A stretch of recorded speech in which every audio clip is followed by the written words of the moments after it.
Let's talk about Arsenal. The big question surrounding Arsenal right now is, can they finally win the Premier League this season? Because honestly, if there's ever a year to do it, it feels like this season. It feels like this is their best ever opportunity. We are halfway through the 25-26 season. Arsenal are top of the league, and the vibes around the club are probably the strongest they've been since the late Wenger days. The squad is deeper, their mentality is a lot better, the fan base genuinely believes, and we're going to break it all down properly. So today we're looking at why this might be Arsenal's best ever chance to win the Premier League. What's different compared to the past title collapses? What could still go wrong? And what it means if Arsenal bottle it again? Because let's be honest, that's a very interesting conversation to have. So first of all, where are Arsenal right now? Well, they've been unbelievable this season, let's be honest. They're still sitting top of the league despite their recent loss against Manchester United, but Manchester City and Villa, I guess, are coming. They're scoring goals. They're winning the majority of the big games. You know, let's not talk about that Man United one. And they actually look like a title level team, and not just a team that go on like a good run. And the numbers back it up as well. The defensive record is unbelievable. The expected goals and chance creation are up there with the best in the league. And unlike previous seasons, they're not dropping silly points against teams that they should be beating. And that is the sign of a mature squad, not just a squad that's got talent. Personally, I think this is the best squad that Arsenal have had in the Arteta era. And it might even be the strongest squad they've had in the Premier League, full stop. There isn't just quality on the pitch for Arsenal, there's now depth. And that's the thing Arsenal always lacked. The starting 11 has always been exciting, but their bench players does never usually cut it. Even going back a couple of seasons, you had the likes of Odegaard and Saka, Martinelli, Saliba, all brilliant players. But when you got past the first 11 on the pitch, it dropped off a little bit. This season, completely different story. You've got options in midfield, there's options in defence, options up front, and injuries aren't really a crisis anymore for Arsenal. And you can see Arteta putting more trust in his players. He rotates quite a bit, and when he does, the levels don't usually drop that much. Now, I want to talk about the midfield and the attacking depth specifically. Arsenal's midfield has balance now. You've got ball winners, you've got ball progressors, you've got creativity in there, and you've got the runners as well. Man City, over the last 10 years or so, they weren't good just because they had De Bruyne.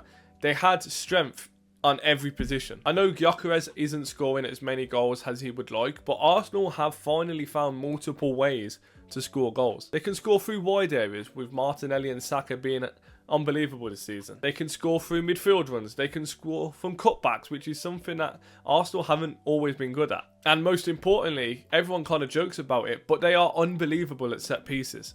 And the most important part for Arsenal, rotation doesn't ruin their plan anymore. They can rest players without the entire squad just going to pot. And that is what champions look like. Now, we do need to address the elephant in the room.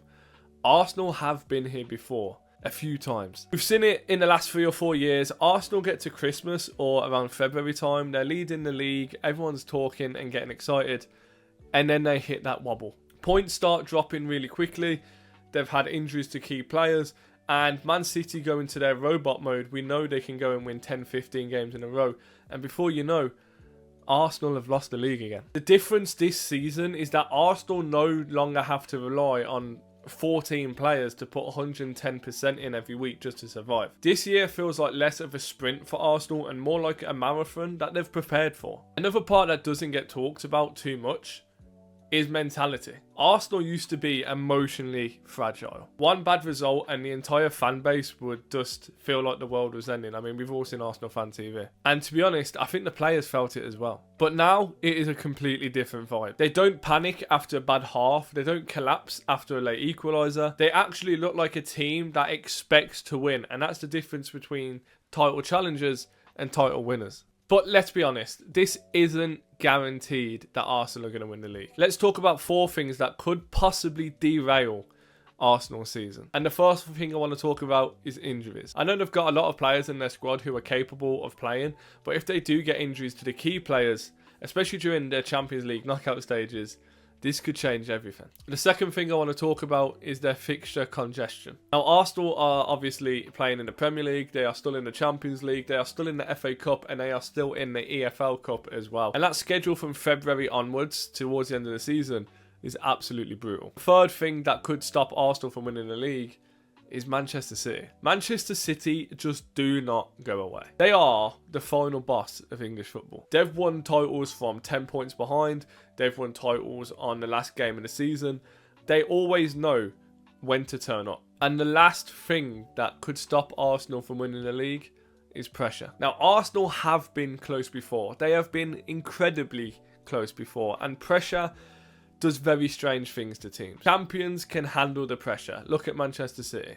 Runners-up, like Arsenal in the last few seasons, seem to crumble. Now, the question is, what happens if Arsenal do not win the Premier League this season? Now, this is where the conversation could get uncomfortable, but I also think it's an interesting conversation to have. Because if Arsenal don't get over the line again, after having the squad, the form, the opportunity like this that they've never had before, you have to start asking serious questions. And one of those questions is going to be, is Mikel Arteta actually the guy to take them from title contenders to champions? Because don't get me wrong, he's done an incredible job. He's done the rebuild. He's created an identity for Arsenal. He's built the squad. But football doesn't judge effort. It judges on results. And if Arsenal bottle this title race again, at some point there has to be accountability. And I'm not saying Arteta should be sacked, but it becomes part of the discussion because clubs, especially like Arsenal, with the amount of investment that they've put in, they don't accept being nearly men forever. So can Arsenal finally win the Premier League this season? Honestly, yes. This is the best chance that they've had in years. They've got the squad, they've got the depth, they've got the mentality, and they're actually in a really good position to do it. But it is football, so nothing is guaranteed. A couple bad weeks and their entire season flips on its head. But let me know in the comments below, guys. What do you think? Will Arsenal finally do it this time? Are they going to bottle it again? Let me know down below. And if you guys want my personal opinion, up until the Man United defeat, I thought Arsenal was going to win the league. But now I'm not too sure, and I can see Man City really catching up. But that's just my opinion. But yeah, guys, if you did enjoy this video talking about Arsenal's title chances, then smash that like button and subscribe to the channel as well while you were down there. And if you're feeling nice as well, then why not check out my social medias and stuff like that. Give me a follow. But yeah, thank you so much for taking the time out of your day to watch this video, guys. I really do appreciate it. Make sure you stick around, I promise. You won't regret it.